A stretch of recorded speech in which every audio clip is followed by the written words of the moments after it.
Dios te bendiga de una manera especial en este hermoso día. Este es el segundo video del tema de la adoración. Se titula La verdadera adoración. Si no has visto la primera parte, te voy a dejar el link para que te suscribas al canal y puedas ver la primera y la segunda parte de este hermoso tema. En el mensaje anterior o en el estudio anterior, yo hablaba de David.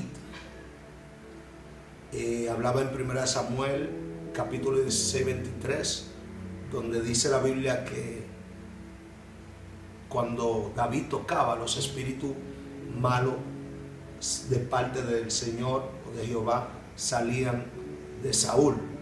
Te decía que tú estás transmitiendo cuando tocas, porque hay muchas personas que creen que era la melodía que tocaba, que provocaba que los espíritus malos salieran de Saúl, pero en realidad no era la melodía, sino la intimidad que tenía David con Dios. Porque el que canta puede expresar una cosa y vivir otra cosa. Es decir, tú puedes cantar una canción que hable de Jesús, que exalte el nombre de Jesús en cuanto a la letra de la canción, pero tu vivencia puede ser otra. Entonces, te decía que el verdadero adorador no vive, o sea, no tiene dos identidades, sino una identidad. Porque ese cántico se convierte en una adoración cuando eres un verdadero adorador. Porque hay personas que creen que la adoración es cantar. Te dije en el video anterior que Abraham fue el primero que habló de adoración y Abraham nunca cantó. O sea, la Biblia no registra que Abraham cantó, pero dice la Biblia que fue el primero que habló de adoración. Por ejemplo, Levítico 22, 19 al 20 dice: para que sea aceptado ofreceréis machos sin defecto de entre el ganado, vacuno de entre los corderos o de entre las cabras. Ninguna cosa en que haya defecto ofreceréis, porque no será acepto por vosotros. O sea que en Levítico o en el Antiguo Testamento se hacían sacrificios, se llevaba un cordero, un macho cabrío o un becerro, y dice aquí en este pasaje que este sacrificio no podía llegar delante de la presencia de Dios con defecto. De lo contrario, Dios no lo iba a aceptar. De igual modo, hay muchas personas que llevan una adoración delante de Dios y esa adoración está llegando delante del Señor con defecto. Por ende, el Señor no va a recibir esta adoración. Si te das cuenta, el cordero no podía llegar al altar del sacrificio con un defecto, y si lo quemaban, Dios no lo recibía, porque lo que Dios recibía del cordero, del macho cabrío o del becerro era el humo, dice, que subía hacia la presencia de Dios. Pero ese humo que subía hacia la presencia de Dios tenía que ser de un cordero, de un macho cabrío o de un becerro, pero sin manchas y sin defecto. Por esa misma razón a Cristo se le llama el Cordero de Dios. Juan lo dijo cuando Cristo se presentó allí en el Jordán. Él dijo: he aquí el Cordero de Dios que quita el pecado del mundo. ¿Por qué Dios escoge a Cristo como el Cordero para hacer el sacrificio por la humanidad? Porque todos nosotros, dice la Biblia en Romanos, que por cuanto todos pecamos estábamos destituidos de la gloria de Dios. O sea que nosotros no estábamos cualificados para hacer ese sacrificio, porque tenía que ser un cordero sin mancha y sin defecto. Y todo el mundo sabe que nosotros todos somos pecadores y todos tenemos defectos, todos tenemos mancha, pero Cristo fue el cordero sin mancha y sin defecto. Que por eso 1 Pedro 1:19 dice: sino con la sangre preciosa de Cristo, como de un cordero sin mancha y sin contaminación. Todos nosotros estábamos contaminados. Por eso que para hacer el sacrificio por la humanidad, el mismo Dios tuvo que venir a la tierra, hacerse hombre, para poder salvarnos a nosotros. Para nadie es un secreto que en estos últimos tiempos hay pocos adoradores que adoran a Dios en espíritu y en verdad. Yo diría que hay muchos artistas, aún dentro de la iglesia. No estoy hablando, ahora mismo no estoy hablando de los artistas seculares, porque el que canta dentro de lo que es el evangelio tiene que ser un adorador. Por eso te dije en el primer video que la adoración es un estilo de vida.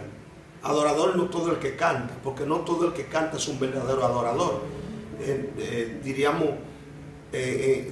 que en los seculares hay muchas personas que cantan y cantan lindo y lo hacen muy bien en su área, pero eso no quiere decir que es un adorador porque canta. Entonces, dentro de la iglesia, de igual modo, hay personas que cantan lindo, pero lamentablemente no son adoradores porque no adoran a Dios con su vida, con su estilo de vida.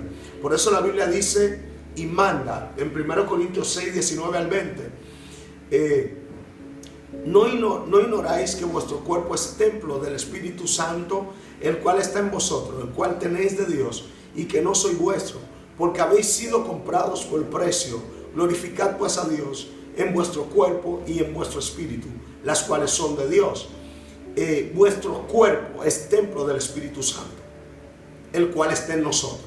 Es decir, que la adoración no es simplemente cantar, sino la adoración es que con todos los miembros de tu cuerpo tú tienes que adorar a Dios. Gloria sea el nombre del Señor. Porque hay personas que hablan con su boca, se paran en el altar, porque el adorador no solo el que canta, el que predica es un adorador, el que toca el instrumento es un adorador. Todo lo que somos el cuerpo de Cristo debemos ser adoradores, aunque no todos lo somos. Romanos 12:1 al 2 dice: así que, hermanos, os ruego por la misericordia de Dios que presentéis vuestro cuerpo en sacrificio vivo, santo, agradable a Dios, que es vuestro culto racional. No os conforméis a este siglo, sino transformaos por medio de la renovación de vuestro entendimiento, para que comprobéis cuál sea la buena voluntad de Dios, agradable y perfecta. El apóstol está diciendo que nosotros tenemos que presentar nuestro cuerpo en sacrificio vivo. O sea que el sacrificio ya no es un macho cabrío, el sacrificio no es un cordero, el sacrificio ya no es un becerro, sino que nosotros somos el sacrificio, pero vivo en nuestro cuerpo. Dice claramente que es nuestro culto racional. Y dice: no os conforméis a este siglo, sino transformaos por medio de la renovación de vuestro entendimiento, para que comprobéis cuál sea la buena voluntad de Dios, agradable y perfecta. O sea, con todo tu ser, tú debes adorar a Dios con todo tu ser. Ya es el tiempo de que no simplemente seamos buenos cantores, buenas danzoras, buenos predicadores, sino que seamos buenos adoradores, que es lo que el Padre busca. Porque hay muchos buenos predicadores, hay muchas buenas danzarinas, hay muchas personas que hacen las cosas muy bien en el pueblo de Dios, pero no todo lo que hacen las cosas bien quiere decir que son adoradores. Por eso yo digo que hay cosas que tú lo haces bien, o quizás crees que sea bueno o correcto, pero quizás no es lo que Dios quiere que tú hagas. Dios no te pide que hagas las cosas bien. Él quiere que tú hagas lo que Él te pide o lo que Él quiere que tú hagas. Suena un poco como contradictorio, que Dios no te pide que haga la cosa bien. Lo que quiero dejarte dicho es lo siguiente: que hay muchas personas que hacen cosas bien, y las hacen bien. Por ejemplo, vuelvo y te repito, hay gente que cantan y cantan bien, excelente. En el mundo secular también hay gente que lo hacen bien, que cantan bien lindo. Hay muchos músicos que tocan bien, pero eso no quiere decir que son adoradores. Entonces, dentro del pueblo, de lo que es el cuerpo de Cristo, Dios no se conforma en que tú hagas las cosas bien. Dios quiere que tú hagas lo que Él te manda a hacer y como Él te diga que lo haga. En estos días yo predicaba y hablaba del diseño original de Dios. Entonces Dios tiene un diseño en cuanto a su adoración. Nosotros no vamos a adorar como queremos, sino que ya hay un diseño establecido por el cual nosotros debemos regirnos para que Dios pueda recibir esa adoración que nosotros vamos a traer delante de Él. Por ejemplo, te dije que Dios no te pide que hagas las cosas bien, sino que Dios quiere que tú hagas lo que Él te diga. Si no, pregúntale a Usa. En la historia de Usa, en 2 de Samuel capítulo 6, versículo 5 al 10, Dios lo mata por sostener el arca. Y aparentemente Usa estaba haciendo algo bien. Parecía que Usa estaba haciendo algo bueno. Pero cuando tú te vas a 2 de Samuel capítulo 6, versículo 5 al 10, te das cuenta que dice: y David y toda la casa de Israel lanzaban delante de Jehová con toda clase de instrumentos, de madera, de haya, con arpas, salterios, panderos, flautas y címbalos. Cuando llegaron a la era de Nacón, Usa extendió su mano al arca de Dios y la sostuvo, porque los bueyes tropezaban, y el furor de Jehová se encendió contra Usa, y lo hirió allí Dios por aquella temeridad, y cayó allí muerto junto al arca de Dios. Y se entristeció David por haber herido Jehová a Usa, y fue llamado aquel lugar Pérez Usa hasta hoy. Y dijo: ¿cómo ha de venir a mí el arca de Jehová? De modo que David no quiso traer para sí el arca de Jehová a la ciudad de David, y la hizo llevar David a casa de Obed-edom.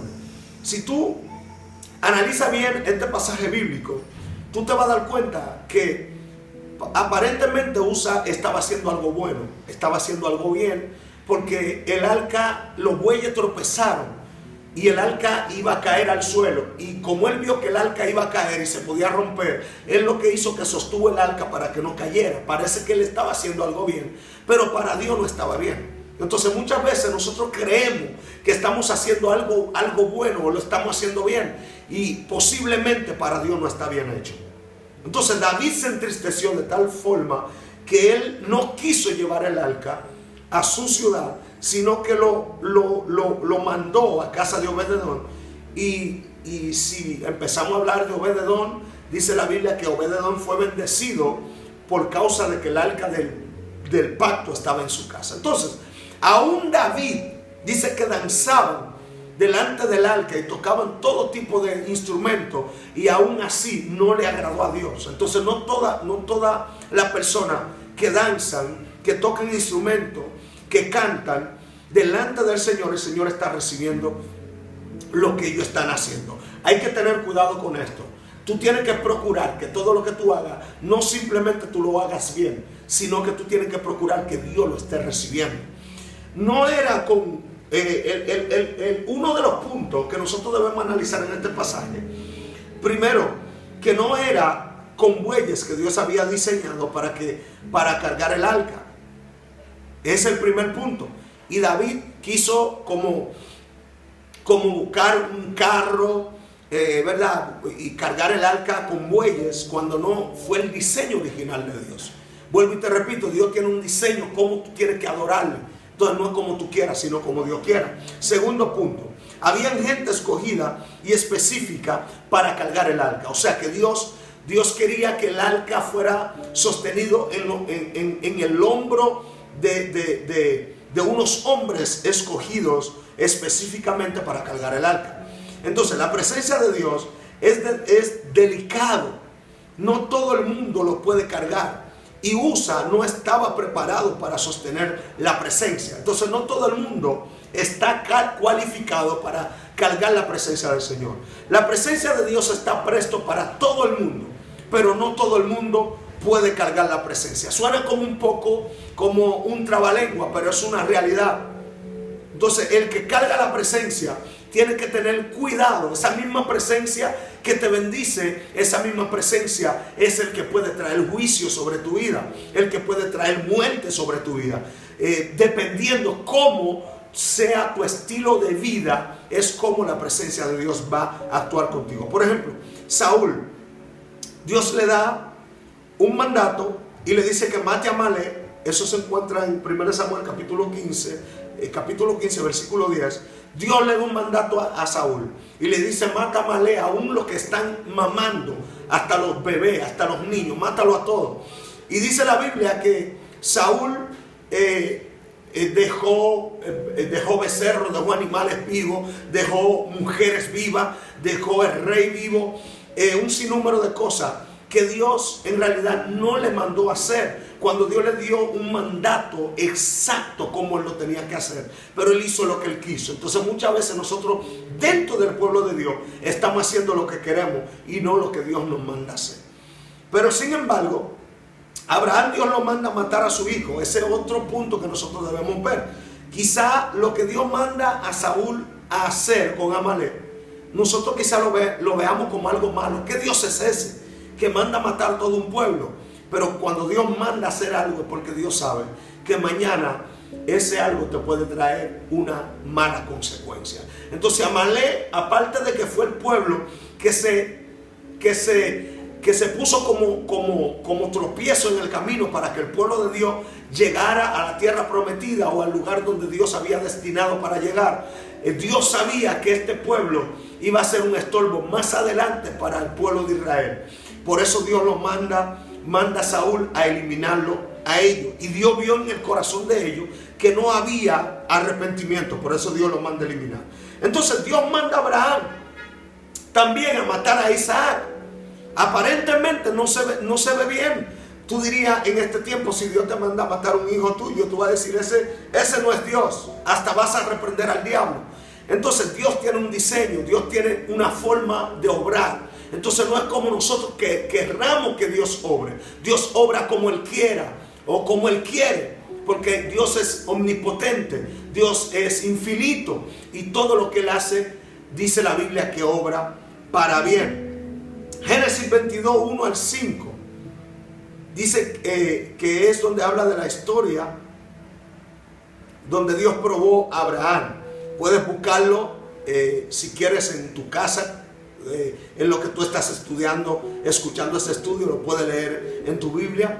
Por eso te dije en el estudio pasado que Abraham fue el primero que habló de adoración y él nunca cantó. ¿Por qué? Porque Abraham adoraba a Dios con su estilo de vida. Dios lo manda a sacrificar a su hijo y él, sin dudarlo, fue a sacrificar a su único Isaac, dice la Biblia, a quien él amaba, sin pensarlo, porque el verdadero adorador, cuando Dios los manda a hacer algo, aunque le parezca algo como loco, como decimos nosotros, porque todo el que opera, gloria sea el nombre del Señor, bajo esta atmósfera de la presencia del Señor, a otros le va a parecer locura. Pero dice la Biblia que esto es locura para los que se pierden. Pero para nosotros que somos llamados, este evangelio, aunque nosotros no lo entendamos, sabemos que Dios es un Dios que sabe lo que hace.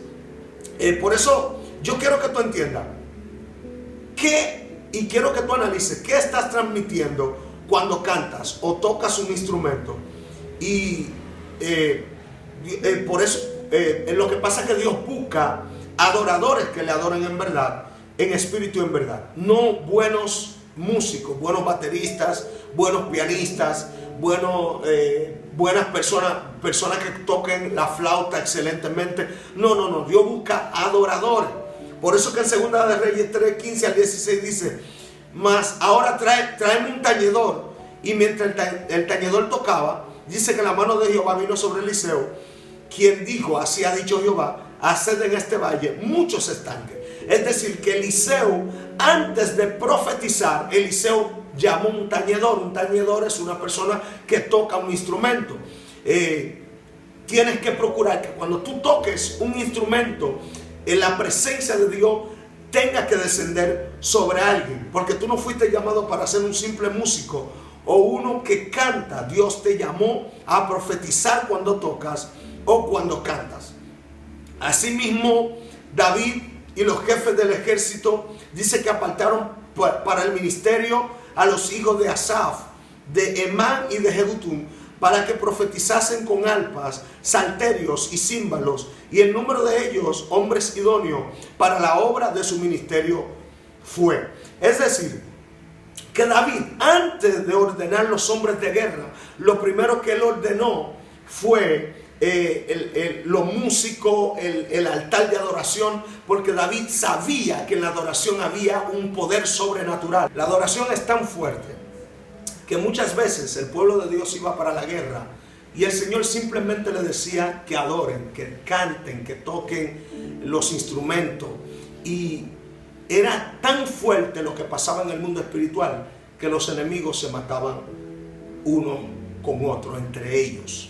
Gloria sea el nombre del Señor. Entonces tú tienes que procurar que cuando tú cantes, cuando tú toques un instrumento, cuando tú adores a Dios en espíritu y en verdad, que en el mundo espiritual suceda algo sobrenatural. Por ejemplo, en 1 Samuel capítulo 10, versículos 5 al 7, habla la Biblia donde después que Samuel unge a Saúl, dice que él lo envía y le dice: después de esto llegarás al collado de Dios, donde está la guarnición de los filisteos, y cuando entres allá, en la ciudad encontrarás una compañía de profetas que descienden del lugar alto, y delante de ellos salterio, pandero, flauta y arpa, y ellos profetizando. Entonces el Espíritu de Jehová vendrá sobre ti con poder y profetizarás con ellos, y serás mudado en otro hombre. Escucha bien esta palabra: serás mudado en otro hombre. Cuando te hayan sucedido estas señales, haz lo que te viniere a la mano, porque Dios está contigo. Es decir, si te fijas, los profetas estaban profetizando, pero también habla que habían músicos, gente que estaban tocando arpa, flauta y pandero y etcétera. Es decir, que la adoración va en mano con la música. Cuando tú tocas, a través de lo que tú tocas, tú profetizas. Y dice que será mudado a otro hombre. A mí me encanta esa palabra. Es decir, que cuando tú eres un adorador, un verdadero adorador, cuando tú tocas un instrumento, tú provocas que alguien sea mudado a otro hombre. Tú tienes que percatarte de eso y tienes que estar atento, tienes que procurar que cuando tú toques un instrumento, cuando tú cantes, cuando tú hagas cualquier cosa para Dios, alguien tenga que ser transformado. Y dice que el Espíritu de Jehová, le dice Samuel a Saúl, que iba a venir sobre él, iba a ser mudado a otro hombre, y no simplemente eso, sino que también él iba a profetizar con ellos. Gloria sea el nombre del Señor. Cuando tú hagas algo para Dios, tú tienes que provocar que alguien más sea tocado por el Espíritu Santo. Entonces, si empezamos a hablar del poder de la adoración, ese no es el tema en sí, el poder de la adoración, pero va acorde con lo que es la verdadera adoración. Porque cuando tú tienes una adoración genuina, tú provocas algo sobrenatural en el mundo espiritual. Y por último, en 2 de Crónicas, capítulo 20, versículo 20 al 22, habla y dice: y cuando se levantaron por la mañana, salieron por el desierto de Tecoa. Y mientras ellos salían, Josafat, estando en pie, dijo: oídme, Judá y moradores de Jerusalén, creed en Jehová vuestro Dios y estaréis seguros. Creed a sus profetas y seréis prosperados. Y habido consejo con el pueblo, puso a algunos que cantasen y alabasen a Jehová, vestidos de ornamentos sagrados, mientras salía la gente armada, y que dijesen: glorificad a Jehová, porque su misericordia es para siempre. Y cuando comenzaron a entonar cantos de alabanza, Jehová puso contra los hijos de Amón, de Moab y del monte de Seir las emboscadas de ellos mismos que venían contra Judá, y se mataron los unos a los otros. Alguien tiene que entender esta palabra. En la iglesia se tiene que levantar una generación de adoradores que provoquen que el enemigo tenga que turbarse cuando ellos cantan, cuando tocan. En este tiempo se tiene que levantar una generación de jóvenes llenos de la presencia de Dios, que no simplemente toquen un instrumento, sino que cuando toquen profeticen a través del instrumento que tocan. Que no simplemente que canten por cantar, sino que a través de sus canciones puedan profetizar y provocar algo sobrenatural en el mundo espiritual. Y si empezamos a mencionar, vamos a mencionar el muro de Jericó, cómo el muro de Jericó cayó, que simplemente le dieron vuelta y gritaron, adoraron, y dice que el muro cayó por el poder de la adoración. Gloria sea el nombre del Señor.